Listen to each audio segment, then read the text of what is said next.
തിരുവല്ലയിൽ CPM local secretary PB സന്ദീപിന്റെ കൊലപാതകത്തിൽ 4 പ്രതികൾ പിടിയിൽ.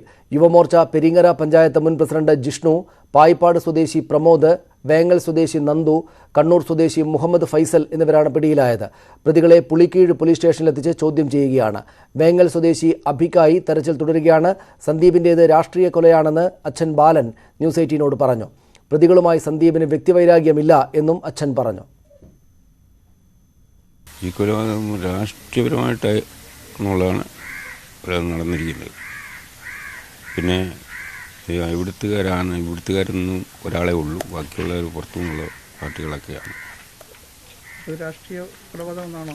രാഷ്ട്രീയ കൊലപാതകം എന്നാണ് എൻ്റെ ഉദ്ദേശം. വ്യക്തിവൈരാഗ്യം എന്നുള്ള രീതിയിൽ പോലീസ് പറയുന്നു. വ്യക്തിവൈരാഗ്യമൊന്നുമില്ല, വ്യക്തിയായിട്ട് ആരോടും ഒരു വൈരാഗ്യമില്ല. സഞ്ജീവന സമുദായത്തിലുള്ള തലവൊക്കെ വ്യക്തിപരമായിട്ട് ആരോടും വൈരാഗ്യമില്ല. രാഷ്ട്രീയ കൊലപാതകമാണോ? എൻ്റെ അഭിപ്രായം അങ്ങനെ തന്നെ. വ്യക്തിവൈരാഗ്യമാണ് കൊലയ്ക്ക് കാരണം എന്നാണ് പോലീസ് പറയുന്നത്.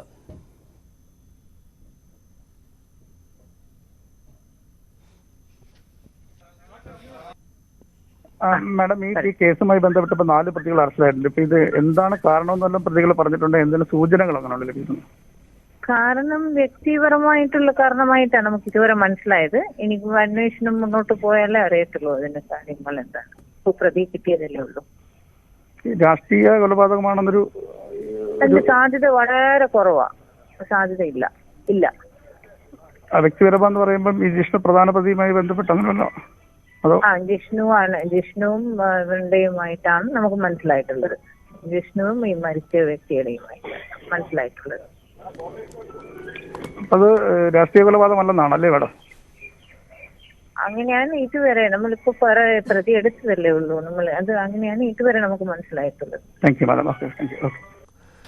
രാഷ്ട്രീയ കൊലപാതകമാണ് എന്ന CPMന്റെ ആരോപണം BJP തള്ളി. CPMന്റേത് കള്ളപ്രചാരണമാണെന്നും പ്രതികൾ ഗുണ്ടാ സംഘാംഗങ്ങളാണ് എന്നുമാണ് BJPയുടെ നിലപാട്. കൊലപാതകത്തിൽ പ്രതിഷേധിച്ച് തിരുവല്ല നഗരസഭാ പരിധിയിലും സമീപത്തെ 5 പഞ്ചായത്തുകളിലും CPMന്റെ ഹർത്താൽ നടക്കുകയാണ്. ഇന്നലെ രാത്രിയാണ് തിരുവല്ല ചാത്തങ്കേരിയിൽ ബൈക്കുകളിലെത്തിയ 5-അംഗ സംഘം സന്ദീപിനെ കൊലപ്പെടുത്തിയത്.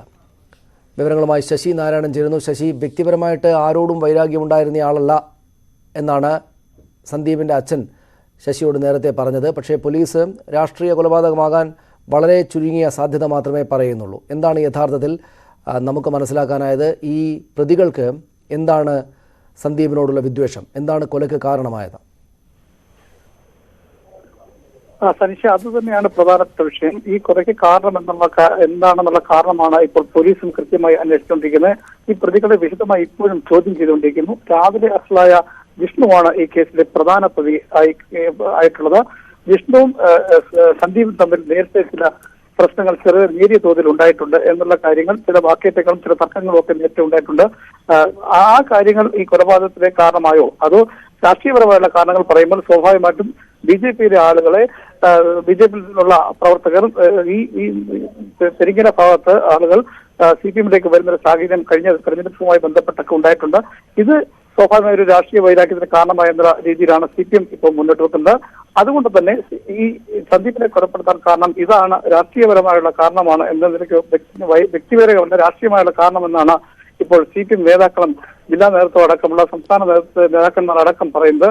എന്തായാലും രാഷ്ട്രീയപരമായുള്ള കൊലപാതകം എന്ന നിലയ്ക്ക് CPMും അതുപോലെ തന്നെ സന്ദീപിന്റെ പിതാവ് കുടുംബവും പറയുമ്പോൾ പോലീസ് അതിന് ഘടകവിരുദ്ധമായുള്ള കാര്യമാണ് പറയുന്നത്. ഇതിൽ വ്യക്തിവൈരാഗ്യം എന്ന നിലയ്ക്കാണ് പോലീസ് പറയുന്നത്. പക്ഷേ കൂടുതൽ ചോദ്യം ചെയ്തെങ്കിൽ മാത്രമേ ഈ കാര്യത്തിൽ അന്തിമ തീരുമാനത്തിലെത്താൻ കഴിയുള്ളൂ എന്നുള്ള വിവരമാണ് പോലീസിൽ നിന്ന് ഇപ്പോഴും ലഭിക്കുന്നത്. എന്തായാലും അവസാനം ഈ ചോദ്യം ചെയ്തതിന് മാത്രമായ വിവരം ലഭിച്ചെങ്കിൽ ഒരു ഫൈനൽ തീരുമാനം എന്ത് കാരണത്തിലാണ് ഇത് കൊലപാതകം നടത്തിയെന്നുള്ള കാരണത്തിൽ പോലീസ് വിശദീകരിക്കത്തുള്ളൂ.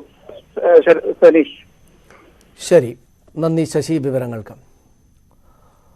കൊലയ്ക്ക് മുമ്പ് സന്ദീപിന്റെ വീടിന് തൊട്ടടുത്തുള്ള കടയിലെത്തി പ്രതികൾ ഭീഷണി മുഴക്കിയെന്ന് കടയുടമ തോമസ് പറഞ്ഞു. രാത്രി 7:30 കടയ്ക്ക് മുന്നിലെത്തിയ ജിഷ്ണുവും കൂട്ടരും സന്ദീപിന് സാധനങ്ങൾ കൊടുക്കരുത് എന്ന് പറഞ്ഞു. കൊടുത്താൽ വീടും കടയും കത്തിക്കും എന്നായിരുന്നു ഭീഷണി. കടയിലെ ഭരണിയുടെ അടപ്പുകൾ മുഴുവൻ കത്തികൊണ്ട് കുത്തിപ്പൊട്ടിച്ചു. വടിവാൾ ഉൾപ്പെടെയുള്ള ആയുധങ്ങൾ പ്രതികളുടെ കൈവശമുണ്ടായിരുന്നുവെന്നും ജോൺസൺ ന്യൂസ് 18നോട് പറഞ്ഞു. സന്ദീപിനെ ഇന്നലെ രാത്രി 8 മണിക്കാണ് ഇവർ കൊലപ്പെടുത്താൻ പ്ലാൻ ചെയ്തുകൊണ്ട് ഇവിടെ എത്തിയത്.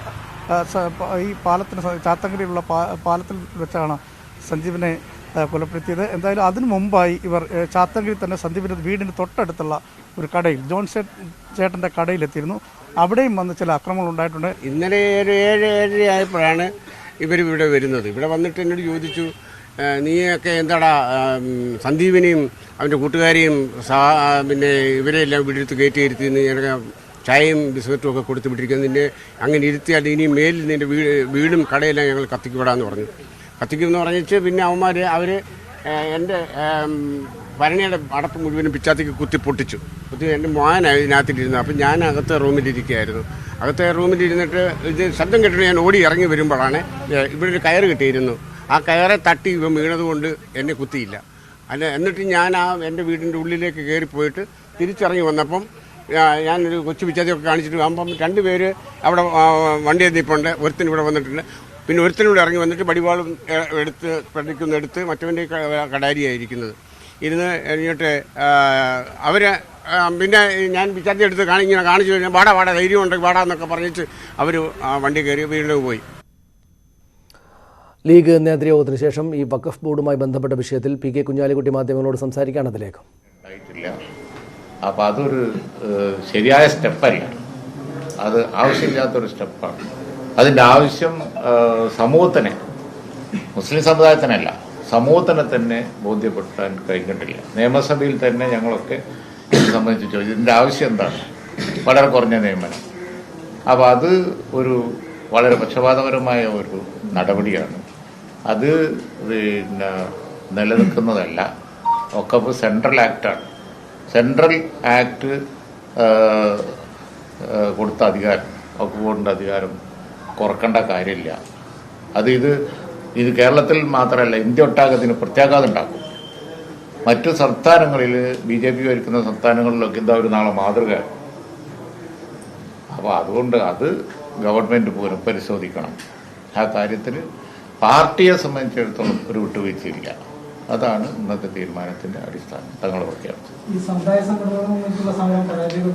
വേറൊരു വിഷയം, അത് മറ്റൊരു വിഷയമാണ്. അല്ല, ആ പ്രക്ഷോഭ പരിപാടികൾ അടിസ്ഥാനത്തിൽ മറ്റൊക്കെ തീരുമാനിച്ചത് അതതിന്റെ വഴിക്ക് അതിന്റെ പറഞ്ഞ രൂപത്തിൽ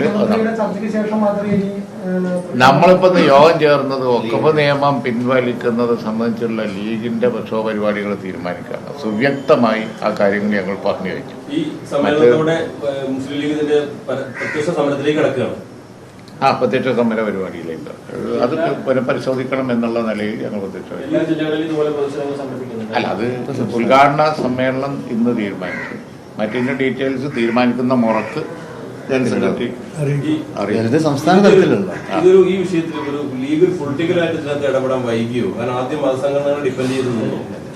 അല്ല, അങ്ങനൊന്നും ഇല്ലല്ലോ. ഇന്നലെ പിന്നെ അത് സംബന്ധിച്ച് ബാക്കി പ്രക്ഷോഭങ്ങളെ സംബന്ധിച്ച് ഒക്കെ യോജിച്ച അഭിപ്രായം തന്നെയാണ് പുറത്തു വന്നത്. അടുത്ത ദിവസങ്ങളിൽ നിങ്ങൾക്കത് മനസ്സിലാവും.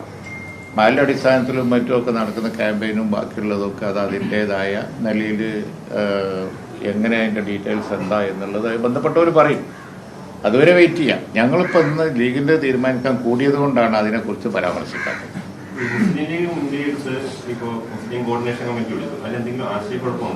ഒരാശയക്കുഴപ്പമില്ല. അതൊക്കെ ഇനി നമുക്ക് പിന്നീട് പറയാം അതിൻ്റെ ഡീറ്റെയിൽസ്.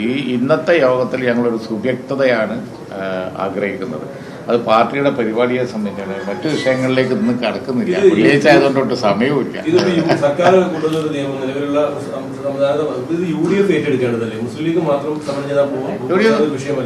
അല്ല, ഉണ്ട്. നിയമസഭയില് പ്രതിപക്ഷ നേതാവും മറ്റ് എല്ലാവരും KP പ്രസിഡന്റ് ഇന്നലെ പറഞ്ഞിട്ടുണ്ടല്ലോ, ഈ നിയമനിർമ്മാണം അനാവശ്യമാണ് ഇന്നലെ പറഞ്ഞിട്ട് വോട്ടിങ്ങിലും പങ്കെടുത്തു.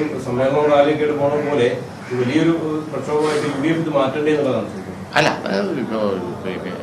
അവര് നാളെ ചെയ്തുകൂടാന്നില്ലല്ലോ. കാരണം എന്താ വെച്ച് കഴിഞ്ഞാൽ ഗവൺമെന്റ് എന്ത് ചെയ്യണം എന്ന് നോക്കിയിട്ട് ചെയ്യാവുന്നതല്ലേ ഉള്ളൂ. അല്ല, അതൊക്കെ തീരുമാനിക്കണം. അവരോടൊക്കെ ഒന്ന് ആശയവിനിമയം നടത്തി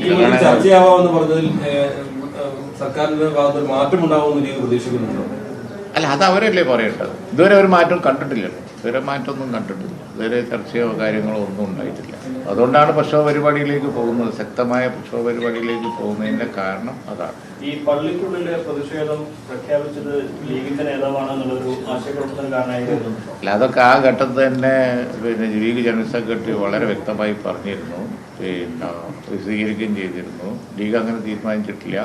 മാത്രമല്ല, അത് സംബന്ധിച്ചുള്ള ക്ലാരിഫിക്കേഷനും ആ ഘട്ടത്തിൽ തന്നെ കൊടുത്തിരുന്നു. ഇനി അതൊരു ചർച്ചയ്ക്ക് വിധേയമാക്കണമെന്ന് ആഗ്രഹിക്കുന്നില്ല. കാരണം ഈ പൊതുസമൂഹത്തിന് നിരക്കുന്ന രീതിയിൽ വളരെ മതേതര കാഴ്ചപ്പാടോടുകൂടി പ്രവർത്തിക്കുന്ന ഒരു പാർട്ടിയാണ് മുസ്ലിം ലീഗ്. ആ കാര്യത്തിൽ ആർക്കും ഇവിടെ സംശയമില്ല. ഇത് വർഗീയവൽക്കരിക്കാൻ, ഇന്നലെ താങ്കൾ പറഞ്ഞതുപോലെ വർഗീയവൽക്കരിക്കാൻ ശ്രമിക്കുന്നതാണ് രാഷ്ട്രീയ ഇടപെടൽ. ഞങ്ങൾക്ക് ഈ ഒക്ക ബോർഡിൻ്റെ നിയമനം PSCക്ക് വിട്ടത് ശരിയായില്ല എന്നുള്ള ഒരു വിഷയം മാത്രമേ ഉള്ളൂ. അല്ലാതെ അത് വിഭാഗീയമാക്കാൻ നോക്കുന്നത് സത്യത്തിൽ എതിർ ചേരിയാണ്. രാഷ്ട്രീയമായി ആക്കാൻ നോക്കുന്നത് ഇവിടെ വ്യക്തമായി തന്നെ പറഞ്ഞതുപോലെ ചില ആളുകൾക്ക് അങ്ങനെ എന്തും വർഗീയവൽക്കരിച്ച് വിഭാഗീയവൽക്കരിച്ച് അവകാശങ്ങൾ അടിച്ചമർത്തുക എന്നുള്ള നിലപാട് ശരിയല്ല. കാര്യം പറയുമ്പോൾ അത് വർഗീയാണ് എന്ന് പറഞ്ഞിട്ട് കാര്യമില്ല. ഓക്കെ,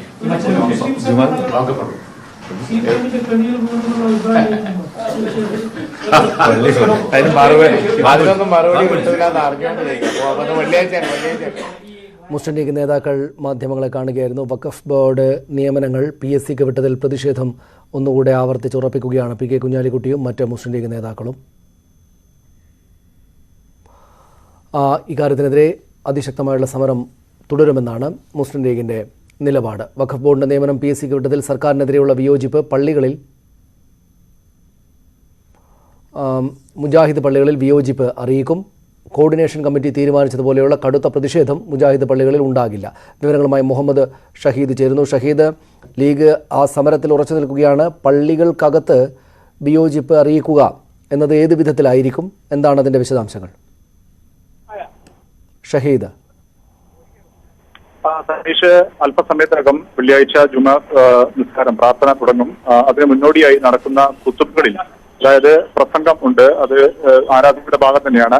അതിനിടയിൽ ആണ് ഈ സർക്കാരിനെതിരെ PSC വഖഫ് നിയമന വിഷയത്തിൽ സർക്കാരിനെതിരെയുള്ള പ്രചാരണത്തിന് തീരുമാനമെടുത്തിരിക്കുന്നത്. ഇപ്പോൾ സമസ്ത പിന്മാറിയ സാഹചര്യത്തിൽ ഇപ്പോൾ മുജാഹിദ് ജമാഅത്തെ ഇസ്ലാമി പള്ളികളിൽ ഇത്തരമൊരു ഉത്ബോധനം, സർക്കാരിന്റെ തീരുമാനത്തിനെതിരെയുള്ള ഒരു പ്രതിഷേധം അവർ ഈ ഖുതുബയിൽ പ്രസംഗത്തിൽ അറിയിക്കുമെന്നാണ് ഇരു സംഘടനാ നേതാക്കന്മാരും അറിയിച്ചിരിക്കുന്നത്.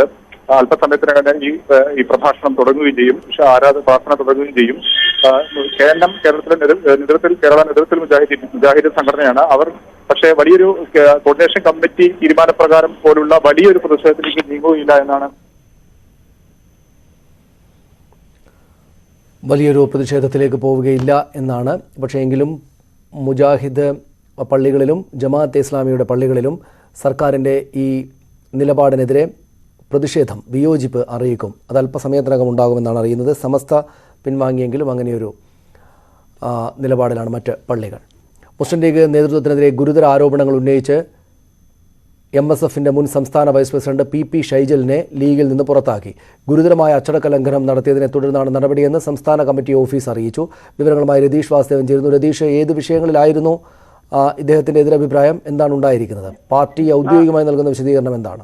സനീഷ്, നമുക്കറിയാം, ആദ്യഘട്ടത്തിൽ തന്നെ ഹരിത വിഷയത്തിൽ വനിതാ നേതാക്കളുടെ നിലപാടിനൊപ്പം ഉറച്ചു നിൽക്കുകയും സംസ്ഥാന കമ്മിറ്റിയുടെ തീരുമാനങ്ങളെ നിശ്ചിതമായി വിമർശിക്കുകയും ചെയ്ത MSFന്റെ നേതാവായിരുന്നു ഷൈജൽ. അതുകൊണ്ട് തന്നെ പാർട്ടിക്ക് അദ്ദേഹം അനഭിഹിതനായിരുന്നു. തുടർന്ന് MSF സംസ്ഥാന വൈസ് പ്രസിഡന്റ് സ്ഥാനത്ത് നിന്ന് അദ്ദേഹത്തെ സസ്പെൻഡ് ചെയ്തിരുന്നു.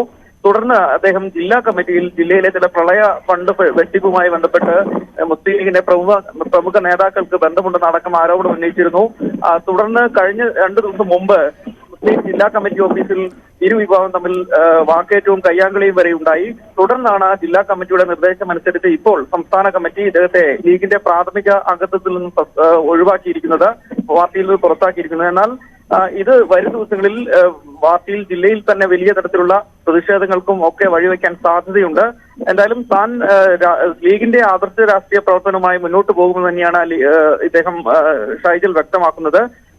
എന്തായാലും പാർട്ടിയിലെ അഴിമതി ചൂണ്ടിക്കാണിക്കുന്ന ആളുകളെ ഇത്തരത്തിൽ പുറത്താക്കുന്ന സമീപനം പാർട്ടിയെ വളർച്ചയ്ക്ക് അനുകൂലമാവില്ല എന്ന നിലപാടിൽ തന്നെയാണ് ഷാജിറുള്ളത്. എന്തായാലും നിയമപരമായി ഉൾപ്പെടെ ഇതുമായി ബന്ധപ്പെട്ട് പ്രതിഷേധങ്ങൾക്ക് നേതൃത്വം നൽകുമെന്നാണ് ഷാജിൽ ഇപ്പോൾ പറയുന്നത്. ശരി, നന്ദി രതീഷ് വിവരങ്ങൾക്ക്.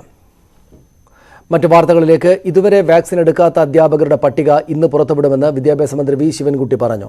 ഇവർ ആരെന്ന് സമൂഹം അറിയണം. വാക്സിൻ സ്വീകരിക്കാത്ത അധ്യാപകർക്ക് കാരണം കാണിക്കൽ നോട്ടീസ് നൽകുമെന്നും മന്ത്രി തിരുവനന്തപുരത്ത് പറഞ്ഞു. വാക്സിനേഷൻ എടുക്കാൻ പറ്റാത്തവർ ഒരാഴ്ചയിലൊരിക്കൽ ടെസ്റ്റ് നടത്തി അതിന്റെ റിസൾട്ട് ബന്ധപ്പെട്ട അധികാരികളെ കാണിക്കണമെന്ന് സംബന്ധിച്ചിടത്തോളം ഇവർ പറഞ്ഞിട്ടുണ്ട്. ഓരോ ജില്ല തിരിച്ചുള്ള കണക്ക് ലഭിച്ചിട്ടുണ്ട്. അതിന്ന് ഉച്ചയ്ക്ക് ശേഷം പ്രഖ്യാപിക്കുന്നതാണ്. സമൂഹം കൂടി അറിയേണ്ടതാണ്. ഏത് ജില്ലയിൽ എത്ര പേർ വാക്സിനേഷൻ എടുക്കാത്ത അധ്യാപകരുണ്ട്, അനധ്യാപകരുണ്ടെന്നുള്ള വിവരം സമൂഹം കൂടി അറിയേണ്ടതാണ്. അതിന് ഉച്ചയ്ക്ക് ശേഷം പ്രഖ്യാപിക്കുന്നതാണ്. വിദ്യാഭ്യാസ വകുപ്പ് ബന്ധപ്പെട്ട ഉദ്യോഗസ്ഥന്മാർക്ക് അതിനെ സംബന്ധിച്ചിടത്തോളം ഉള്ള നിർദ്ദേശവും എന്തുകൊണ്ട് ആണെന്നുള്ള കാരണം കാണിക്കൽ നോട്ടീസും ഒക്കെ തന്നെ നൽകുന്നതാണ്. പെരിയ ഇരട്ടക്കൊല കേസിൽ KV കുഞ്ഞിരാമൻ അടക്കമുള്ള പ്രതികൾക്ക് മുൻകൂർ ജാമ്യത്തിനായി ഹൈക്കോടതിയെ സമീപിക്കാൻ CPM തീരുമാനം. ഇന്നലെയാണ് ഇവരെ CBI കേസിൽ പ്രതി ചേർത്തത്. CBI നടപടി പ്രതിരോധിക്കാൻ CPMന്റെ നേതൃത്വത്തിൽ പ്രചാരണ പരിപാടികൾ തുടങ്ങി. വിവരങ്ങളുമായി KV ബൈജു കാസർഗോഡ് നിന്ന് ചേരുന്നു. ബൈജു, സ്വാഭാവികമാണ്, അവരുടെ പ്രധാനപ്പെട്ട നേതാക്കളാണ് ഇപ്പോൾ ഈ പ്രതിപട്ടികയിൽ വന്നിരിക്കുന്നത്. CPM ഏതൊക്കെ വിധത്തിലാണ് ഇതിനെ എതിരിടാൻ ഒരുങ്ങുന്നത്? രാഷ്ട്രീയമായിട്ടുള്ള പ്രചരണങ്ങളും ഒപ്പം നിയമപരമായിട്ടുള്ള നടപടികളും ഒരേപോലെ സ്വീകരിക്കുകയാണോ അവർ? തനിക്ക് തീർച്ചയായും അങ്ങനെ തന്നെ വേണം പറയാൻ. കാരണം ഇന്നലെ CPM ജില്ലാ സെക്രട്ടറി വ്യക്തമാക്കിയതും ആ തരത്തിൽ തന്നെയാണ്. രാഷ്ട്രീയപരമായും നിയമപരമായും ഈ കേസിനെ നേരിടും എന്ന ഒരു നിലപാടാണ് ഇന്നലെ ജില്ലാ സെക്രട്ടറി തന്നെ വ്യക്തമാക്കിയത്. ഈ ജില്ലാ സെക്രട്ടറി അംഗം കൂടിയായ കുഞ്ഞിരാമന് പുറമെ പാക്കം ലോക്കൽ സെക്രട്ടറി രാഘവൻ വെളുത്തോളി, അതുപോലെ തന്നെ പനയാൽ സഹകരണ ബാങ്ക് സെക്രട്ടറി ഭാസ്കരൻ തുടങ്ങിയ 5 പേരെയാണ് ഇന്നലെ CBI പ്രതിപട്ടികയിൽ ചേർത്തിട്ടുള്ളത്. എന്തായാലും അറസ്റ്റിന് സാഹചര്യമില്ലെന്ന് CBI പറയുന്നുണ്ടെങ്കിലും ഒരു മുൻകരുതൽ എന്ന നിലയിലാണ് ഇത്തരത്തിൽ മുൻകൂർ ജാമ്യാപേക്ഷ നൽകണമെന്ന് CPM തീരുമാനിച്ചിട്ടുള്ളത്. ഇതിനുവേണ്ടിയായി ഹൈക്കോടതിയിൽ ജാമ്യാപേക്ഷ നൽകുന്നതിനാണ് ഇപ്പോൾ തീരുമാനിച്ചിട്ടുള്ളത്. ഇത് മുതിർന്ന അഭിഭാഷകരുമായി ഇത്തരത്തിൽ ചർച്ചയും നടത്തി കഴിഞ്ഞു. ഇതോടൊപ്പം തന്നെ പാർട്ടി പ്രതിരോധം ആയ സാഹചര്യത്തിൽ പ്രവർത്തകർ ഇറക്കിയതിനെ പ്രതിഷേധ പരിപാടികളും CPM ആസൂത്രണം ചെയ്യുന്നുണ്ട്. ഇന്നലെ മുതൽ തന്നെ ഇത്തരത്തിൽ പലയിടങ്ങളിൽ ജില്ലയുടെ വിവിധ ഭാഗങ്ങളിൽ പ്രതിഷേധ പ്രകടനം നടക്കുകയുമുണ്ടായി. ഇത്തരത്തിൽ ഈ പെരിയ ഇരട്ടക്കൊലപാതക കേസിൽ പാർട്ടി ഇത്തരത്തിൽ നേരിട്ട് പ്രതിരോധം തീർക്കാൻ തന്നെയാണ് ഇപ്പോൾ രംഗത്ത് വന്നിട്ടുള്ളത്. ഇതിന്റെ ഭാഗമായി തന്നെയാണ് ഈ മുൻകൂർ ജാമ്യാപേക്ഷ പാർട്ടി തന്നെ ഇവർക്ക് വേണ്ടി കൊടുക്കാൻ തീരുമാനിച്ചിട്ടുള്ളത്. ഇതിന്റെ നടപടിക്രമങ്ങൾ എന്തായാലും ആരംഭിച്ചിട്ടുണ്ട്. ഇന്ന് തന്നെ ഹൈക്കോടതിയിൽ മുൻകൂർ ജാമ്യാപേക്ഷ നൽകാനാണ് തീരുമാനിച്ചിട്ടുള്ളത്. ശരി, നന്ദി ബൈജു വിവരങ്ങൾക്ക്. വയനാട് കമ്പളക്കാട് വണ്ടിയാമ്പറ്റയിൽ യുവാവ് വെടിയേറ്റ് മരിച്ച കേസിൽ തോക്ക് കണ്ടെത്തി. പ്രതികളായ ചന്ദ്രൻ, ലിനീഷ് എന്നിവരുമായി നടത്തിയ തെളിവെടുപ്പിനിടെയാണ് തോക്ക് കണ്ടെത്തിയത്. കാട്ടുപന്നിയെ വേട്ടയാടാനിറങ്ങിയപ്പോൾ അബദ്ധം പിടഞ്ഞ് വെടിയുതിർത്തതാണ് എന്ന് ഇരുവരും പോലീസിന് മൊഴി നൽകി. കഴിഞ്ഞ തിങ്കളാഴ്ച രാത്രിയാണ് കോട്ടത്തറ മെച്ചന സ്വദേശി ജയൻ വെടിയേറ്റ് മരിച്ചത്. തെളിവെടുപ്പ് തുടരുകയാണ്. വിവരങ്ങളുമായി രതീഷ് വാസവൻ ചേരുന്നു. രതീഷ്, പോലീസ് ഇവരുടെ ഈ മൊഴി വിശ്വസിച്ചിട്ടുണ്ടോ? അബദ്ധം പറ്റിയതാകാം എന്ന തോന്നലാണോ പോലീസിനുമുള്ളത്? സനീഷ്, ആദ്യഘട്ടത്തിൽ ഇത്തരം ഈ വെടിയേറ്റ സംഘത്തിലുണ്ടായിരുന്ന 2 പേർ, കുഞ്ഞിരാമനും ചന്ദ്രപ്പനും, ഈ ജയന് വെടിയേറ്റത്, സരുണിനും വെടിയേറ്റത് ഒരു അജ്ഞാത സംഘം തങ്ങളെ വെടിവെക്കുകയായിരുന്നു വയലിന് കാവൽ നിൽക്കുന്ന സമയത്ത് എന്ന് പറഞ്ഞിരുന്നു. ഇത് ശരിവെക്കുന്ന തരത്തിലായിരുന്നു പിന്നീട് വന്ന പോസ്റ്റ്മോർട്ടം റിപ്പോർട്ടും അതിനെ സാധൂകരിച്ചത്. കാരണം ദൂരെ നിന്നാണ് വെടിയേറ്റതെന്ന് അതിൽ വ്യക്തമാക്കിയിരുന്നു. തുടർന്നാണ് പോലീസ് അത്തരത്തിൽ മറ്റ് നായാട്ട് സംഘങ്ങളുടെ സാധ്യതകളെ കുറിച്ച് അന്വേഷിക്കുകയും ആ അന്വേഷണത്തിൽ ഈ നായാട്ട് സംഘത്തിൽപ്പെട്ട 2 പേർ കസ്റ്റഡിയിലാവുകയും തുടർന്ന് ഇവർ ചോദ്യം ചെയ്യുന്നതിനിടയിൽ ഇങ്ങനെ തങ്ങൾ വേട്ടയ്ക്കിടെ ഈ കാട്ടുപന്നിയാണ് വെടിയിക്കുന്നതാണെന്ന് കരുതി ഈ നിറയൊഴിച്ചതാണ് എന്ന് സമ്മതിക്കുകയും ചെയ്തത്. തുടർന്ന് ഇവരെ ഇന്ന് കേളിവെടുപ്പിന് കൊണ്ടുവന്നു. ഇവർ നിറയൊഴിക്കാൻ ഉപയോഗിച്ച നാടൻ തോക്ക് കണ്ടെത്തി. തുടർന്ന് പ്രതികളുമായി ഇപ്പോൾ തെളിവെടുപ്പ് പൂർത്തിയാക്കി. കൽപ്പറ്റ ഡിവൈഎസ്പിയുടെ നേതൃത്വത്തിലാണ് അന്വേഷണം നടക്കുന്നത്. എന്തായാലും പ്രതികളുടെ ഈ നിറയൊഴിച്ചത് കാട്ടുപന്നിയാണെന്ന് കരുതിയാണ് നിറയൊഴിച്ചത് എന്നുള്ളത് പോലീസ് പൂർണ്ണമായും വിശ്വസിച്ചില്ലെങ്കിലും അത്തരം സാധ്യതകളാണ് കൂടുതലുള്ളത്. എന്തായാലും ഇത് സംബന്ധിച്ച് കൂടുതൽ വിശദമായ ചോദ്യം ചെയ്യലുകളും മറ്റും വേണ്ടതുണ്ട്. അത്തരം നടപടികൾ ഇപ്പോൾ പുരോഗമിച്ചിരിക്കുകയാണ്. കൽപ്പറ്റ ഡിവൈഎസ്പി MD സുനിലാണ് ഇത് സംബന്ധിച്ച അന്വേഷണ ചുമതലയുള്ളത്. എന്നാലും തെളിവെടുപ്പ് ഇപ്പോൾ പൂർത്തിയായി കഴിഞ്ഞു. ഈ മറ്റ് നടപടിക്രമങ്ങൾ പൂർത്തിയാക്കിയ ശേഷമായിരിക്കും കോടതിയിൽ മറ്റും ഹാജരാക്കുന്ന കാര്യങ്ങൾ നടക്കുക. എന്തായാലും ദുരൂഹതയ്ക്ക് അവസാനം ഉണ്ടായി എന്ന് താൽക്കാലികമായി പറയാം. കാരണം പ്രതികൾ കുറ്റം സംബന്ധിച്ച് മൊഴി കൊടുത്ത സ്ഥിതിക്ക് ഈ പ്രശ്നം ഇത്തരത്തിൽ ബോധ്യപ്പെട്ടിരിക്കുന്നു പോലീസിനും. ഇനി മറ്റ് അന്വേഷണം നടക്കേണ്ടതുണ്ട്. ശരി, നന്ദി രതീഷ്. വിവരങ്ങൾക്ക് എന്തായാലും അബദ്ധത്തിൽ വെടിയേറ്റതാണ് എന്നാണ് അവരുടെ മൊഴി. തോക്ക് ഏതായാലും കണ്ടെത്തിയിട്ടുമുണ്ട്. മറ്റ് അന്വേഷണങ്ങൾ പോലീസ് തുടരും. ഇടുക്കി തൊടുപുഴയിൽ പോലീസ് സ്റ്റേഷനിൽ നിന്ന് രക്ഷപ്പെട്ട് ഓടി പുഴയിൽ ചാടിയയാൾ മരിച്ചു. തൊടുപുഴ കോലാനി സ്വദേശി ഷാഫിയാണ് മരിച്ചത്. അടിപിടി കേസിൽ കസ്റ്റഡിയിലെടുത്ത ഇയാൾ രാവിലെ സ്റ്റേഷനിൽ നിന്ന് ഇറങ്ങി ഓടി അടുത്തുള്ള പുഴയിൽ ചാടുകയായിരുന്നുവെന്ന് പോലീസ് പറയുന്നു. ഏറെ നേരത്തെ തെരച്ചിലിന് ശേഷമാണ് മൃതദേഹം കണ്ടെടുത്തത്. വിവരങ്ങളുമായി സാഗർ ചേരുന്നു. സാഗർ, പോലീസ് ഈ പറയുന്നത് വസ്തുത തന്നെയാണോ? എന്താണ് നമുക്ക് ലഭിച്ചിരിക്കുന്ന മറ്റ് വിവരങ്ങൾ? സനീഷ്, ഇന്ന് രാവിലെയോടെയാണ് തൊടുപുഴ പോലീസ് സ്റ്റേഷനിൽ നിന്നും നിരവധി കേസുകളിൽ പ്രതിയായ ആൾ തൊടുപുഴയിലേക്ക് പുഴയിലേക്ക് എടുത്തു ചാടിയത്. ഇയാൾ ഇന്ന് രാവിലെ മെഡിക്കൽ പരിശോധനയ്ക്ക് ശേഷം സ്റ്റേഷനിൽ എത്തിച്ചതായിരുന്നു എന്നാണ് ഇപ്പോൾ നമ്മളെ പോലീസ് അറിയിച്ചിരിക്കുന്ന വിവരം. മെഡിക്കൽ പരിശോധനയ്ക്ക് ശേഷം പോലീസ് സ്റ്റേഷൻ മുന്നിൽ നിർത്തിയിരിക്കുകയായിരുന്നു. കൂടെ ഇയാൾക്ക് കാവലായി പോലീസുകാർ ഉണ്ടായിരുന്നു. ഇയാൾ കഞ്ചാവ് കേസ് ഉൾപ്പെടെ നിരവധി കേസുകളിൽ പ്രതിയായതിനാൽ തന്നെ ഇയാൾ ഇന്നലെ വൈകുന്നേരത്തോടു കൂടിയാണ് സ്റ്റേഷനിൽ എത്തിച്ചത്. ഈ പോലീസ് കാവൽ നിൽക്കുമ്പോൾ തന്നെയാണ് ഇയാൾ സ്റ്റേഷന് സമീപത്ത് തന്നെയുള്ള പുഴയിലേക്ക് ഇറങ്ങി ഓടിയതും ഉടൻ തന്നെ പുഴയിലേക്ക് ചാടുകയായിരുന്നു. ഉടൻ തന്നെ പോലീസ് ഫയർഫോഴ്സ് അധികൃതരെ വിവരം അറിയിച്ചെങ്കിലും ഫയർഫോഴ്സ് എത്തി തെരച്ചിൽ നടത്തുവാൻ സാധിച്ചില്ല. കാരണം സ്കൂബ ടീം ഉൾപ്പെടെ തൊടുപുഴയിൽ സ്ഥലത്തില്ലായിരുന്ന കോതമംഗലത്തായിരുന്നു ഫയർഫോഴ്സ് എത്തിയത്. അവരെത്തിയാണ് തെരച്ചിൽ നടത്തിയത്. മണിക്കൂറുകൾക്ക് ശേഷമാണ് ഇയാൾ എടുത്ത് ചാടിയ സ്ഥലത്ത് നിന്ന് തന്നെ ഇപ്പോൾ ഇയാളുടെ ബോഡി ലഭിച്ചിട്ടുണ്ട്. തൊടുപുഴയിലെ ജില്ലാ ആശുപത്രിയിലേക്ക് തന്നെ ഇപ്പോൾ ഇയാളുടെ ബോഡി മാറ്റിയിട്ടുണ്ട്. ശരി, നന്ദി സാഗർ. വിവരങ്ങൾക്ക് ദുഃഖകരമായ സംഭവമാണ് അവിടെ ഉണ്ടായിട്ടുള്ളത്. മറ്റ് വാർത്തകളിലേക്ക്. ഇടുക്കി അണക്കെട്ടിൽ ജലനിരപ്പ് കൂടുകയാണ്. ജലനിരപ്പ് 2400.66 അടിയായി ഉയർന്നു. Dam safety commission chairman justice CN Ramendran ഇന്ന് ഇടുക്കി ചെറുതോണി ഡാമുകളിൽ പരിശോധന നടത്തും. മുല്ലപ്പെരിയാറിൽ ജലനിരപ്പ് താഴ്ന്നു. മുല്ലപ്പെരിയാറിൽ നിന്ന് ഒഴുകിയെത്തിയ ജലം കയറിയ വണ്ടിപ്പെരിയാർ വള്ളക്കടവ് മേഖലകളിൽ മന്ത്രി റോഷി അഗസ്റ്റിൻ സന്ദർശനം നടത്തി. രാത്രിയിൽ കൂടുതൽ വെള്ളം തുറന്നുവിടുന്ന സാഹചര്യം ഒഴിവാക്കണമെന്ന് തമിഴ്നാടിനോട് ആവശ്യപ്പെട്ടിട്ടുണ്ട് എന്നും ഇക്കാര്യത്തിൽ നിയന്ത്രണം ഉണ്ടാകുമെന്ന് പ്രതീക്ഷിക്കുന്നതായും മന്ത്രി പറഞ്ഞു. ഇടുക്കിയിൽ ഓറഞ്ച് അലേർട്ട് ആയിട്ടില്ല. 2400.66 നിൽക്കുന്നത്. ഇവിടുന്ന് വരുന്ന വെള്ളം ഇടുക്കി ഡാമിൽ ചെന്നിട്ടും കാര്യമായ ഉയർച്ച ഇടുക്കി ഡാമിൽ വന്നിട്ടില്ല.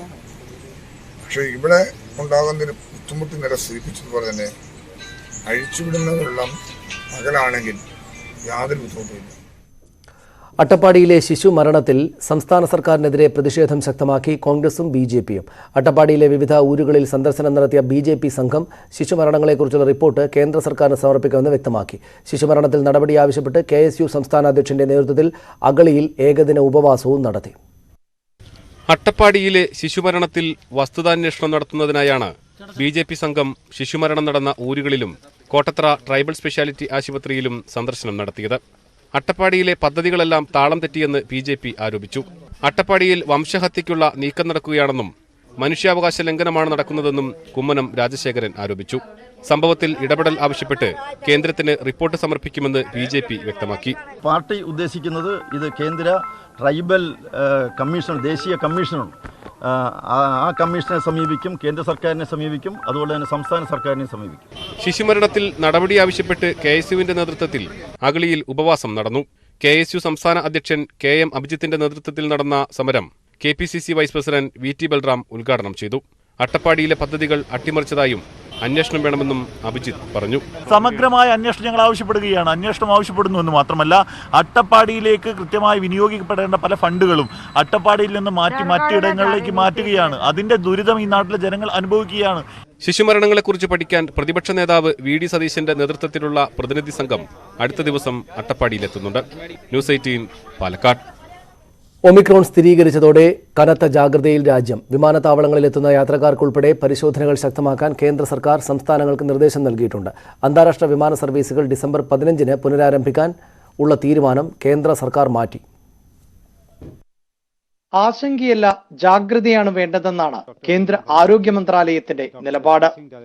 അപകട സാധ്യതാ രാജ്യങ്ങളിൽ നിന്നെത്തി കോവിഡ് സ്ഥിരീകരിച്ച 10 പേരുടെ ജനിതക ശ്രേണി ഫലം പുറത്തുവരേണ്ടതുണ്ട്. ആദ്യമായി ഒമിക്രോൺ സ്ഥിരീകരിച്ചവരിൽ ഒരാളായ ദക്ഷിണാഫ്രിക്കൻ സ്വദേശി രാജ്യം വിട്ട പശ്ചാത്തലത്തിൽ ക്വാറന്റീനിൽ കഴിയുന്നവരുടെ നിരീക്ഷണം ശക്തമാക്കിയിട്ടുണ്ട്. റിസ്ക് വിഭാഗത്തിൽ ഉൾപ്പെടുന്ന രാജ്യങ്ങളിൽ നിന്ന് എത്തുന്നവരെ പൂർണ്ണമായി RT-PCR പരിശോധനയ്ക്ക് വിധേയമാക്കാൻ സംസ്ഥാനങ്ങൾക്ക് കേന്ദ്ര സർക്കാർ നിർദ്ദേശം നൽകിയിട്ടുണ്ട്. ഇതിനായി വിമാനത്താവളങ്ങളിലും തുറമുഖങ്ങളിലും കൂടുതൽ പരിശോധനാ സംവിധാനങ്ങൾ ഒരുക്കും.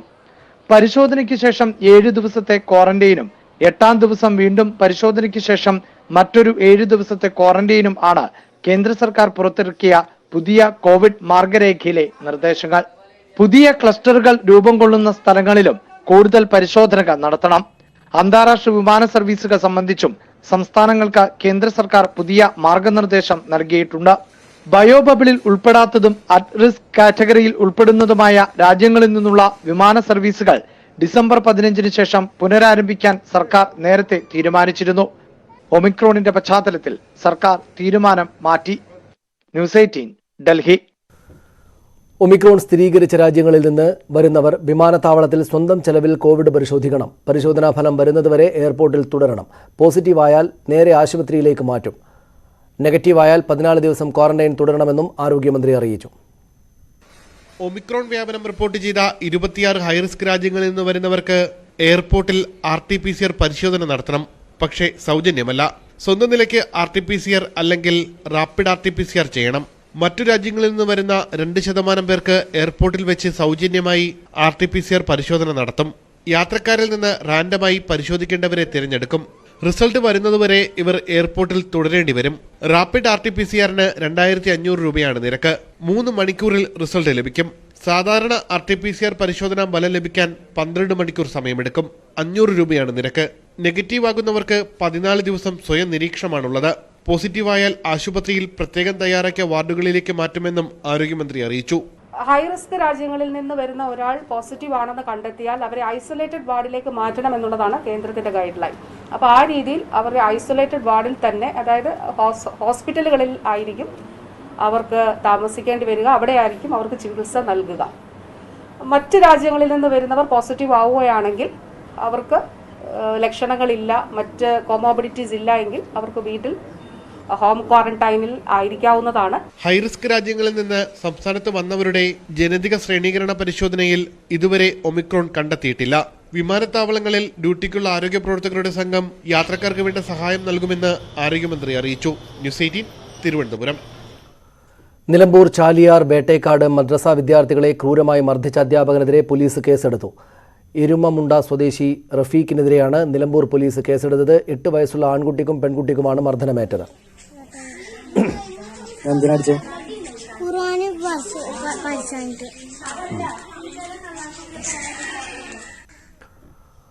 കാര്യമായ ചലനമുണ്ടാക്കാതെ KSRTCയുടെ പുതിയ സർക്കുലർ സർവീസുകൾ. ശരാശരി 1000-ൽ താഴെ രൂപ മാത്രമാണ് ദിവസവും ടിക്കറ്റ് വരുമാനമായി ലഭിക്കുന്നത്.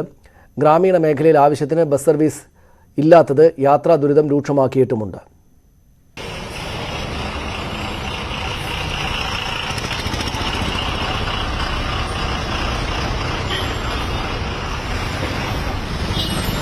കഴിഞ്ഞ ദിവസം മുഖ്യമന്ത്രി ഫ്ളാഗ് ഓഫ് ചെയ്ത സർക്കുലർ സർവീസിന്റെ സ്ഥിതിയാണ്. നഗരത്തിൽ എല്ലാ റൂട്ടിലും ബസ്സുണ്ട്, പക്ഷേ കയറാൻ ആളില്ല.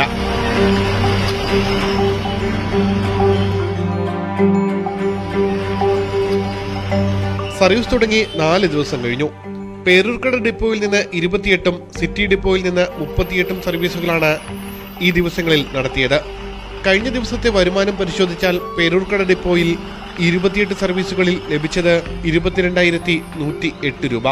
ഒരു ബസ്സിന് ഒരു ദിവസം കിട്ടിയത് ശരാശരി 819 രൂപ മാത്രം.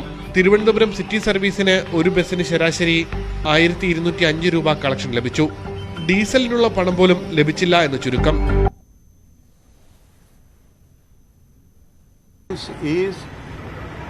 Antithetical to democracy, to rule of law, to civilized existence, and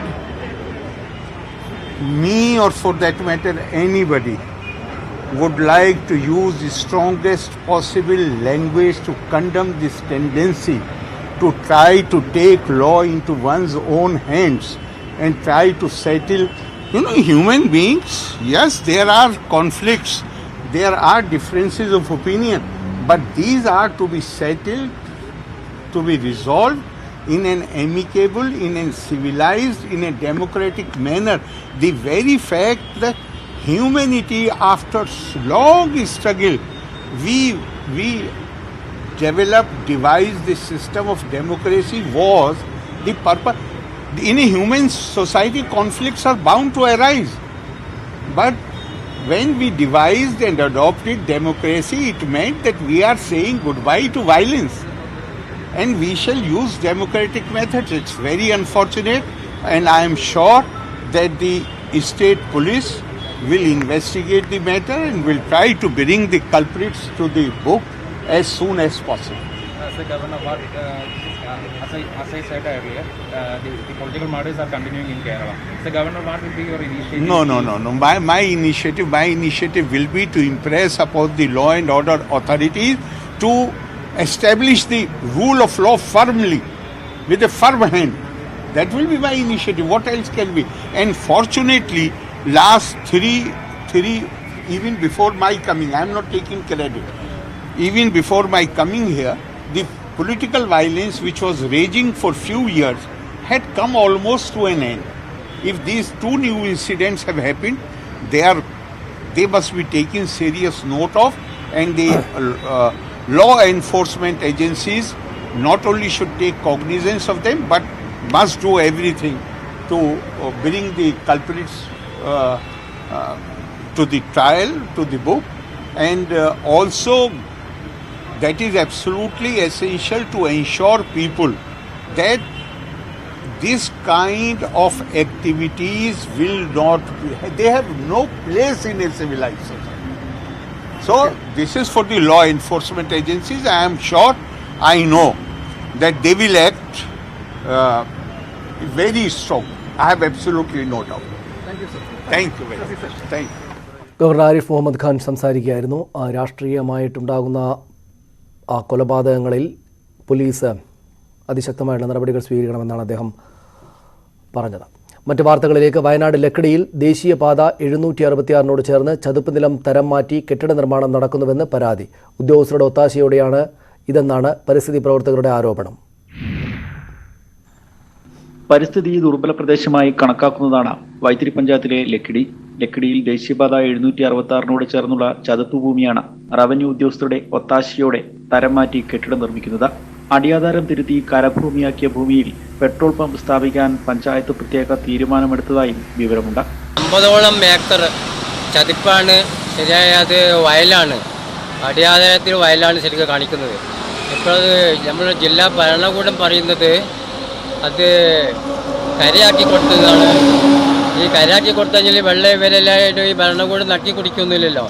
Kerala ശാസ്ത്ര സാഹിത്യ പരിഷത്ത് നടത്തിയ പഠനത്തിലും വൈത്തിരി പഞ്ചായത്തിൽ പാലിക്കേണ്ട പരിസ്ഥിതി ജാഗ്രതയെപ്പറ്റി പറഞ്ഞിരുന്നു. റോഡരികിലെ മണ്ണും അതുപോലെ വൈത്തിരി ടൗണിൻ്റെ പരിസരത്ത് നടക്കാൻ മണ്ണുകൊണ്ട് നികത്തുന്ന അവസ്ഥ ഉണ്ടായിട്ടുണ്ട്. മുമ്പ് അതുപോലെ തന്നെ ചുരത്തിൽ വാഹന പാർക്കിംഗ് നിരോധിച്ച സമയത്ത് അവിടെ വാഹന പാർക്കിങ്ങിന് പറഞ്ഞ് കുറേ ചതുപ്പ് പ്രദേശം മണ്ണിട്ട് നികത്തി. ഇതൊക്കെ തന്നെ ഒട്ടേറെ പരിസ്ഥിതി ഭീഷണി ഉണ്ടാക്കുന്നതാണ്. പ്രത്യേകിച്ച് പരിഷത്ത് ജില്ലയിൽ പ്രളയാനന്തരം നടത്തിയ പഠനത്തിലൊക്കെ തന്നെ ഏറ്റവും പരിസ്ഥിതി ദുർബല മേഖല എന്ന അടയാളപ്പെടുത്തിയ പ്രദേശമാണ് Vythiri. Ratheesh Vasthavan, news 18 Wayanad. Kerala administrative service ഉദ്യോഗസ്ഥർക്ക് ഉയർന്ന ശമ്പളം നൽകുന്നതിന് എതിരെ അഖിലേന്ത്യാ സിവിൽ സർവീസ് ഉദ്യോഗസ്ഥ സംഘടനകൾ IAS ഉദ്യോഗസ്ഥരെക്കാൾ ഉയർന്ന ശമ്പളം കേരള അഡ്മിനിസ്ട്രേറ്റീവ് സർവീസ് ഉദ്യോഗസ്ഥർക്ക് നൽകുന്നത് അധികാര തർക്കമുണ്ടാക്കുമെന്നും തീരുമാനം പുനഃപരിശോധിക്കണമെന്നും ആവശ്യപ്പെട്ട് സംഘടനകൾ മുഖ്യമന്ത്രിക്ക് കത്ത് നൽകി. കഴിഞ്ഞ ദിവസമാണ് KS ഉദ്യോഗസ്ഥർക്ക് അടിസ്ഥാന ശമ്പളം നിശ്ചയിച്ച് മന്ത്രിസഭ തീരുമാനമെടുത്തത്. 81,800 രൂപയാണ് KAS ഉദ്യോഗസ്ഥർക്ക് സർക്കാർ നിശ്ചയിച്ച അടിസ്ഥാന ശമ്പളം. എന്നാൽ കളക്ടർ ട്രെയിനിയായി നിയമിക്കപ്പെടുന്ന IAS ഉദ്യോഗസ്ഥന് ലഭിക്കുന്നത് 56,000 രൂപ മാത്രം. കേരള അഡ്മിനിസ്ട്രേറ്റീവ് സർവീസ് ഉദ്യോഗസ്ഥരെ IAS ഉദ്യോഗസ്ഥർക്ക് കീഴിലാണ് നിയമിക്കാൻ പോകുന്നത്. ഫലത്തിൽ മേലുദ്യോഗസ്ഥനേക്കാൾ ഉയർന്ന ശമ്പളം വാങ്ങുന്ന കീഴുദ്യോഗസ്ഥർ എന്ന അസാധാരണ സാഹചര്യമുണ്ടാകും. ഇത് അധികാര തർക്കങ്ങൾക്കും ഇടവച്ചേക്കാം. മന്ത്രിസഭ തീരുമാനമെടുത്തെങ്കിലും ഉത്തരവിറങ്ങുന്നതിന് മുമ്പ് തീരുമാനം പുനഃപരിശോധിക്കണമെന്ന് ആവശ്യപ്പെട്ടുകൊണ്ടാണ് മുഖ്യമന്ത്രിക്ക് കത്ത് നൽകിയത്. IAS, IPS, IFS അസോസിയേഷനുകളാണ് സർക്കാരിന് കത്ത് നൽകിയത്. പരിശീലന കാലയളവിന് ശേഷം നിയമിക്കപ്പെടുമ്പോൾ കേരള അഡ്മിനിസ്ട്രേറ്റീവ് സർവീസ് ഉദ്യോഗസ്ഥന് 1 ലക്ഷം രൂപയിലധികം ലഭിച്ചേക്കാം. എന്നാൽ IAS ഉദ്യോഗസ്ഥന് ലഭിക്കുന്നത് 70,000 രൂപ മാത്രമായിരിക്കും. ഫലത്തിൽ മുതിർന്ന IAS ഉദ്യോഗസ്ഥരെക്കാൾ ഉയർന്ന ശമ്പളം വാങ്ങുന്ന KAS ഉദ്യോഗസ്ഥനുണ്ടാകും. ശമ്പള പരിഷ്കരണ കമ്മീഷൻ ശുപാർശ ചെയ്തതിനേക്കാൾ ഉയർന്ന അടിസ്ഥാന ശമ്പളമാണ് KAS ഉദ്യോഗസ്ഥർക്ക് തീരുമാനിച്ചത് എന്നതും സംഘടനകൾ ചൂണ്ടിക്കാട്ടുന്നു. അഖിലേന്ത്യാ സിവിൽ സർവീസ് ഉദ്യോഗസ്ഥരുടെ സംഘടനകൾ കൂട്ടായി നടത്തിയ നീക്കം സർക്കാരിന് മുന്നിൽ സമ്മർദ്ദമുയർത്തുക കൂടി ലക്ഷ്യമിട്ടാണ്. ഇക്കാര്യത്തിൽ സർക്കാരിന്റെ പ്രതികരണം ഇതുവരെ ഉണ്ടായിട്ടില്ല. ന്യൂസ് 18 തിരുവനന്തപുരം. കോഴിക്കോട് പാളയം പള്ളിയിൽ കേരള നദ്വത്തുൽ മുജാഹിദ്ദീൻ നേതാവ് ശ്രീ ഹുസൈൻ മടവൂർ സംസാരിക്കുകയാണ്. അതിലേക്ക്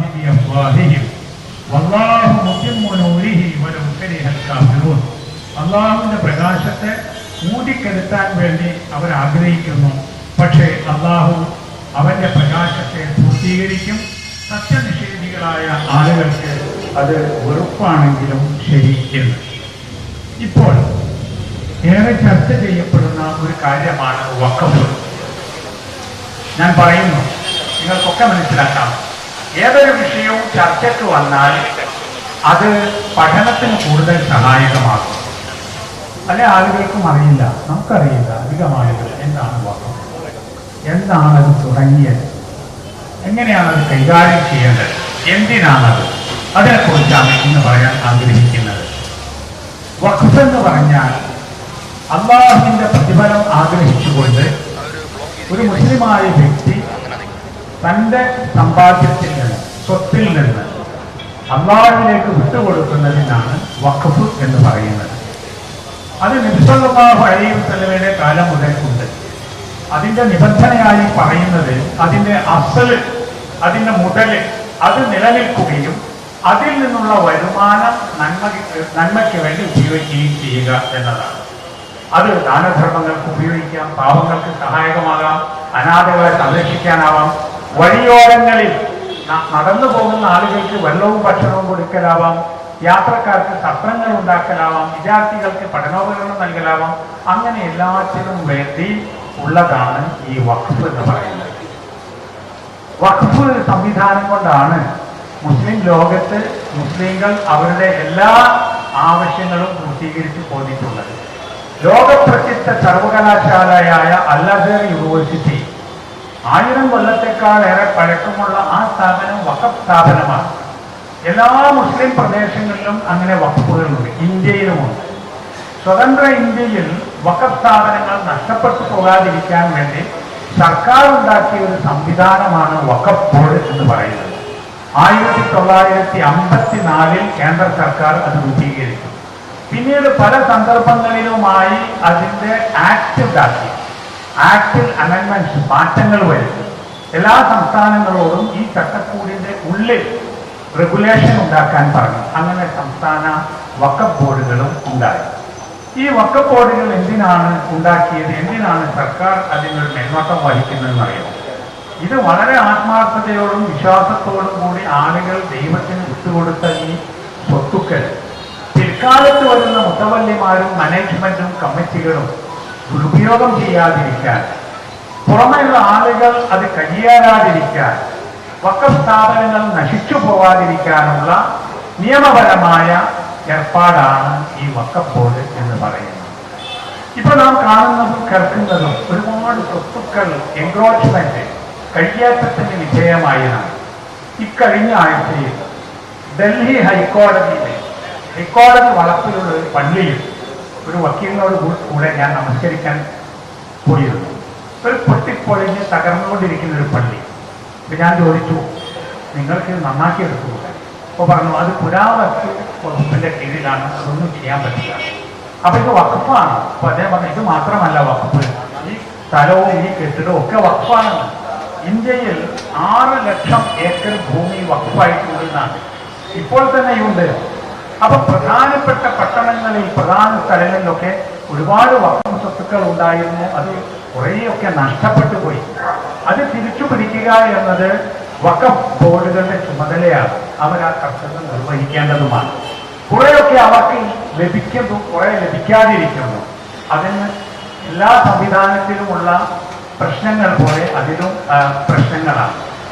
കേന്ദ്ര ഗവൺമെന്റ് നിശ്ചയിച്ച ജോയിന്റ് പാർലമെന്ററി കമ്മിറ്റി ഒന്നിലധികം തവണ ഈ രാജ്യത്തുള്ള വഖഫ് സ്വത്തുക്കളെ കുറിച്ച് പഠനം നടത്തിയിട്ടുണ്ട്.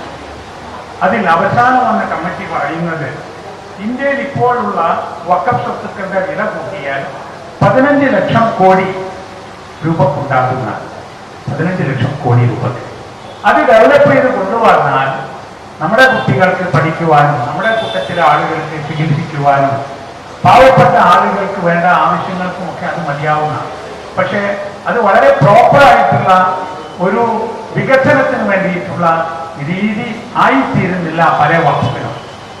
പല വഖഫ് നടത്തുന്ന ആളുകൾ തന്നെ ഇത് കൈയേറിയിട്ടു, കമ്മിറ്റിക്കാരും മുത്തവല്ലിമാരുമൊക്കെ. അവർ മനസ്സിലാക്കേണ്ടത്, നമ്മൾ മനസ്സിലാക്കണം, നമ്മൾ ആരെങ്കിലും ഏതെങ്കിലും ഒരു വഖഫിന്റെ മുത്തവല്ലിയാണെങ്കിൽ മുത്തവല്ലി അതിന്റെ ഓണറല്ല, മുത്തവല്ലി മാനേജർ മാത്രമാണ്. അത് വിൽക്കാൻ പറ്റില്ല, ഒത്തുമാറാൻ പറ്റില്ല. നേരത്തെ എന്തായിരുന്നു, ഇപ്പോൾ ഏറ്റവും ലേറ്റസ്റ്റ് വഖഫ് ആക്ട് അനുസരിച്ച് വഖഫ് സ്വത്ത് വിൽക്കാൻ പറ്റില്ല, വഖഫ് ബോർഡ് തീരുമാനിക്കാനും പറ്റില്ല, ഒത്തുമാറാൻ പറ്റില്ല. അത് അവിടെ നിന്നോട്ടെ എന്നുള്ളതാണ്. ഈ സമൂഹത്തിന്റെ നന്മയ്ക്ക് വേണ്ടിയിട്ടുള്ള കാര്യമാണ്. അപ്പൊ നാം നടത്തുന്ന ഈ ബോധവൽക്കരണം ഒന്നാമതായി വഖഫ് സ്വത്തുക്കൾ കൈകാര്യം ചെയ്യുന്ന ആളുകൾ വളരെ സൂക്ഷ്മതയോടുകൂടി അതിൽ യാതൊരു കൃത്രിമവും വരാതെ അത് കയ്യേറിപ്പോവാതെ കാത്തു സൂക്ഷിക്കാൻ ബാധ്യസ്ഥരാണ് എന്നതാണ്. വ്യക്തികളാണെങ്കിലും കമ്മിറ്റികളാണെങ്കിലും വഖഫ് ബോർഡാണെങ്കിലും വഖഫ് ബോർഡ് അംഗങ്ങളാണെങ്കിലും വഖഫ് ബോർഡിലെ ഉദ്യോഗസ്ഥന്മാരാണെങ്കിൽ പോലും അവർ ശ്രദ്ധിക്കേണ്ടത് അല്ലാഹുവിന്റെ സ്വത്ത് എന്ന നിലക്ക് സൂക്ഷ്മതയോടുകൂടി ഇത് കൈകാര്യം ചെയ്യണം എന്നാണ്. രണ്ടാമത്തെ വിഷയം, നമ്മളൊക്കെ വഖഫ് ചെയ്യണം എന്നുള്ളത് കഴിയുന്നത്ര. എന്താ കാര്യം എന്നറിയാം, നമ്മൾ ഈ വർത്തമാനം പറയുന്നതൊക്കെ നമ്മുടെ കഴിഞ്ഞ തലമുറകളിൽപ്പെട്ട നല്ല മനുഷ്യന്മാർ വഖഫ് ചെയ്ത സ്വത്തിന്റെ നടത്തിപ്പുമായി ബന്ധപ്പെട്ട, ഇതിനെ അനുകൂലിച്ചും എതിർത്തും തർക്കിച്ചും നടക്കുന്ന ആളുകൾ എന്ത് വഖഫ് ചെയ്തു, ഞാൻ എന്ത് വഖഫ് ചെയ്തു, ഞാൻ എന്നോട് ചോദിക്കണം. നമ്മൾ ഓരോരുത്തരും എന്ത് വഖഫ് ചെയ്തു, നമ്മൾ ഓരോരുത്തരും സ്വന്തം ചോദിക്കണം. ഇപ്പൊ നമുക്ക് വഖഫ് ചെയ്യാൻ മാത്രം സ്വത്തില്ല, അതിന് മാത്രം പണമില്ല എന്നൊക്കെ പറയാം. ഞാൻ പറയട്ടെ, 10 ലക്ഷം രൂപ വരുന്ന ഒരു വഖഫ് ലാൻഡ് വാങ്ങണം വിചാരിക്കുക, നന്മയ്ക്ക് വേണ്ടി, പള്ളിക്ക് വേണ്ടി, മദ്രസയ്ക്ക് വേണ്ടി, ഓർഫനേജിന് വേണ്ടി. 10 സെന്റ് ഭൂമി കൊടുക്കാൻ നമ്മൾ അടുത്തില്ല. പക്ഷെ നമ്മൾ 10 പേര് കൂടിയാൽ 1 ലക്ഷം രൂപ വീതം എടുത്ത് 10 ലക്ഷം രൂപ ഉണ്ടാക്കാമല്ലോ. അങ്ങനെ ഒരു സ്കീമെങ്കിലും ഓരോ പ്രദേശത്തും ഉണ്ടാക്കണമല്ലോ. നമ്മൾ മനസ്സിലാക്കണം, നമ്മൾ സമ്പാദിക്കുന്നുണ്ട്, ഞാൻ എനിക്ക് വേണ്ടി, എൻ്റെ മക്കൾക്ക് വേണ്ടി, അത്രയൊക്കെ പോലെ. മക്കൾക്ക് വേണ്ടിയിട്ടൊക്കെ ഇപ്പൊ നമ്മൾ അധ്വാനിച്ച് നമ്മളങ്ങ് മരിച്ചു പോയിട്ട് പരലോകത്ത് നോക്കേണ്ടുണ്ടാകും. നമ്മളാരും പണവുമായി ജനിച്ചവരല്ല, നമ്മളാരും പണവുമായി മരിക്കുന്നവരുമല്ല. അപ്പൊ ഈ ജീവിതകാലത്ത് ഉണ്ടാക്കുന്ന സ്വത്തുക്കളിൽ ഒരു നല്ല വിഹിതം വഖഫ് ചെയ്യാൻ നമ്മുടെ മനസ്സ് സമ്മതിക്കണം. ഇസ്ലാമിക സാമ്പത്തിക വ്യവസ്ഥ വളരെ ശാസ്ത്രീയമാണ്. അങ്ങനെ അത്രയും കൃത്യമായ വ്യവസ്ഥ പല നിയമങ്ങളിലും കാണാനില്ല. നോക്കൂ, നമ്മുടെ സമൂഹത്തിൽ ഒരാളും കഷ്ടപ്പെടാതിരിക്കാനുള്ള സംവിധാനമുണ്ട്, സക്കാത്തുണ്ട്, സദക്കയുണ്ട്. ഈ സക്കാത്ത് സദക്ക എന്നൊക്കെ പറയുന്നത് അള്ളാഹു നിശ്ചയിച്ചതനുസരിച്ച് കൊടുക്കുക എന്നുള്ളതാണ്. ഇപ്പോൾ സക്കാത്തിന് തോതുണ്ട്, 2% 5% അല്ലെങ്കിൽ 10%, 20% ഒക്കെ വരെ സക്കാത്ത് കൊടുക്കേണ്ട വകുപ്പുകളുണ്ട്. കൃഷിയായിട്ടും നിക്ഷേപമായിട്ടും ഖനികളായിട്ടും കന്നുകാലികളായിട്ടും പലതും. അപ്പോൾ ഒരു സമൂഹത്തിൽ പണം വരുന്നുണ്ടോ, സ്വാഭാവികമായിട്ടും അതിൽ നിന്ന് പാവങ്ങൾക്ക് കിട്ടിക്കൊണ്ടേയിരിക്കുന്ന വളരെ മനോഹരമായ ഒരു സംവിധാനമാണ് ഇസ്ലാമിലെ ജനവിധി. സദക്ക എത്ര കൊടുക്കണം? മുൻഗാമികളായ പല പണ്ഡിതന്മാരും പറയുന്നത് എത്രത്തോളം ഇവിടെ ആവശ്യമുണ്ടോ അത്രത്തോളം സദക്ക കൊടുക്കണം എന്നാണ്. മനസ്സിലായ? ശതമാനമല്ല, അത് ആവശ്യം തീർക്കുക അല്ലെങ്കിൽ പരിഹരിക്കുക എന്നതാണ്. അപ്പൊ സക്കാത്തായാലും സദക്കയായാലും അതുപോലെ വസീയത്തായാലും ദാനധർമ്മങ്ങളായാലും വഖഫായാലും അതൊക്കെ സമൂഹത്തിന്റെ ക്ഷേമത്തിനും സുരക്ഷിതത്വത്തിനും വേണ്ടി ഉള്ള സംഗതികളാണ്. അതിലേക്ക് നമ്മൾ കൂടുതലായിട്ട് ദാനം ചെയ്യണം എന്നുകൂടി ഞാൻ സൂചിപ്പിക്കുകയാണ്. ഇതിന് നമ്മുടെ പ്രേരണ എന്താണെന്ന് അറിയാം. ബോർഡിന്റെ നിയമനം PSCക്ക് വിട്ട സർക്കാർ നിലപാടിനെതിരെ പള്ളികളിൽ നിലപാട് വ്യക്തമാക്കുകയാണ് മുജാഹിദ്, ഒപ്പം ജമാഅത്തെ ഇസ്ലാമി സംഘടനകളുടെ നേതൃത്വം. ഡോക്ടർ ഹുസൈൻ മടവൂർ സംസാരിക്കുന്നതാണ് കേട്ടത്. നമുക്ക് തിരിച്ചു വരാം അതിലേക്ക് തന്നെ ഇടവേളയ്ക്ക് ശേഷം. മുൻ MLA KK രാമചന്ദ്രൻ നായരുടെ മകന്റെ ആശ്രിത നിയമനം ഹൈക്കോടതി റദ്ദാക്കി. R പ്രശാന്തിന്റെ നിയമനമാണ് ചീഫ് ജസ്റ്റിസ് അധ്യക്ഷനായ ഡിവിഷൻ ബെഞ്ച് റദ്ദാക്കിയത്. പൊതുമരാമത്ത് വകുപ്പിൽ പ്രത്യേക തസ്തിക സൃഷ്ടിച്ചായിരുന്നു പ്രശാന്തിന്റെ നിയമനം. ഡാനി ഇപ്പോൾ വിവരങ്ങളുമായി ചേരുന്നു. ഡാനി, എന്ത് കാരണങ്ങൾ ചൂണ്ടിക്കാട്ടിയാണ് കോടതി ഈ നിയമനം റദ്ദാക്കിയത്? സനീഷ്, ഇക്കാര്യത്തിൽ എല്ലാ ചട്ടങ്ങളും മറികടന്നുകൊണ്ടാണ് ഇത്തരം കാര്യത്തിൽ ഒരു നിയമനം നടത്തിയിരിക്കുന്നതെന്നാണ് കോടതി കണ്ടെത്തിയിരിക്കുന്നത്. 2018 കെ രാമേന്ദ്രൻ നായരുടെ മകന് ഇത് ഈ രീതിയിലൊരു ആശ്രിത നിയമനം കൊടുക്കുന്നത്. അത് ഗസറ്റഡ് റാങ്കിലായിരുന്നു ഈ നിയമനം വന്നിരുന്നത്. പൊതുമരാമത്ത് വകുപ്പിൽ പ്രത്യേക തസ്തിക സൃഷ്ടിച്ചുകൊണ്ടായിരുന്നു പ്രശാന്തിന് നിയമനം നടത്തിയിരുന്നത്. ഇത് ചോദ്യം ചെയ്തുകൊണ്ടാണ് പാലക്കാട് സ്വദേശി അശോക് കുമാർ ഹർജി സമർപ്പിച്ചിരുന്നത്. എന്നാൽ സർക്കാർ ഇന്ന് പറഞ്ഞിരുന്നത് ആശ്രിത നിയമനം എന്ന രീതിയിലായിരുന്നു. പക്ഷേ MLA ഒരു സർക്കാർ ഉദ്യോഗസ്ഥനല്ല, അതുകൊണ്ട് ആശ്രിത നിയമനം നൽകാനാവില്ല എന്നതടക്കമുള്ള കാര്യങ്ങൾ ചൂണ്ടിക്കാണിച്ചിരുന്നു. എന്നാൽ ഇത്തരം കാര്യങ്ങളിൽ ഇടപെട്ടുകൊണ്ട് നിയമനങ്ങൾ നടത്താൻ കഴിയുമെന്ന് ചൂണ്ടിക്കാട്ടി അത്തരം വാദങ്ങളായിരുന്നു സർക്കാർ ഭാഗം അഭിഭാഷകൻ ഉന്നയിച്ചിരുന്നത്. ഈ വാദങ്ങളെല്ലാം നിരാകരിച്ചുകൊണ്ടാണ് ഇപ്പോൾ കോടതിയുടെ ഉത്തരവ് വന്നിരിക്കുന്നത്. ചീഫ് ജസ്റ്റിസ് അധ്യക്ഷനായ ഡിവിഷൻ ബെഞ്ചാണ് ഉത്തരവ് റദ്ദാക്കിയിരിക്കുന്നത്. ശരി, നന്ദി ഡാനി. വിവരങ്ങൾക്ക്. ആശ്രിത നിയമനം കോടതി ഇടപെട്ട് റദ്ദാക്കിയിരിക്കുന്നു. മറ്റു വാർത്തകളിലേക്ക്. ആവേശം നിറഞ്ഞ മത്സരത്തിനൊടുവിൽ കേരളത്തിന്റെ സൗന്ദര്യപട്ടം ഗോപിക സുരേഷിന്. 25 സുന്ദരിമാരെ പിന്തള്ളിയാണ് ഈ കണ്ണൂർക്കാരി മിസ് കേരളയായത്. ഈ റിപ്പോർട്ടോടെ ബുള്ളറ്റിൻ പൂർണ്ണമാവുകയാണ്. നമസ്കാരം.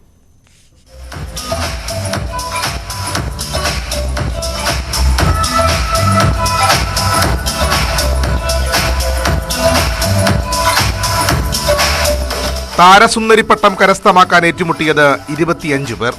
കേരളീയം, ലഹങ്ക, ഗൗൺ എന്നിങ്ങനെ 3 റൗണ്ടുകളായിരുന്നു മത്സരം. വ്യത്യസ്തമായ റൗണ്ടുകളിലെ ചുവടുവയ്പിൽ ഓരോരുത്തരും ഒന്നിനൊന്ന് തിളങ്ങി.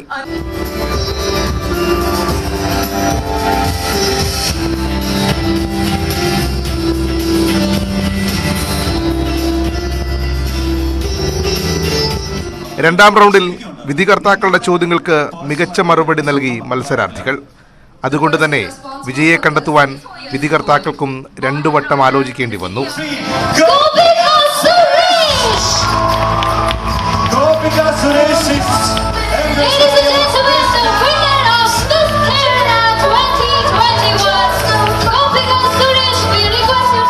ഫൈനൽ റൗണ്ടിലേക്ക് തെരഞ്ഞെടുക്കപ്പെട്ട 5 പേരിൽ വിജയെ നിർണയിച്ചത് മയക്കുമരുന്നിനെ കുറിച്ചുള്ള ചോദ്യമായിരുന്നു. മയക്കുമരുന്ന് ഉപയോഗവുമായി ബന്ധപ്പെട്ടുയരുന്ന വിവാദങ്ങളിൽ ഉത്തരവാദി ആരെന്നതായിരുന്നു ചോദ്യം. ചോദ്യത്തിന് നൽകിയ മറുപടി ഗോപിക സുരേഷിനെ സൗന്ദര്യപ്പട്ടത്തിന് അർഹയാക്കി. I believe that education of any kind begins at the school level. Like sex education, I feel anti-narcotics education too should be compulsory and spoken about at a larger scale in order for children to realize its side effects at a young age. Livia Liffey first റണ്ണറപ്പായി. Livia Liffey, ladies and gentlemen, the first runner-up of Impresario Miss Kerala 2021. Gagana Gopal second റണ്ണറപ്പായി തെരഞ്ഞെടുക്കപ്പെട്ടു. Gagna Gopal backs the second runner-up title for Impresario presents Miss Kerala 2021. സംവിധായകൻ ജീത്തു ജോസഫ്, സംഗീത സംവിധായകൻ ദീപക് ദേവ് തുടങ്ങിയവരായിരുന്നു വിധികർത്താക്കൾ. Cameraman ശ്യാംലാലിനൊപ്പം Sanoj Surendran, news 18 Kochi.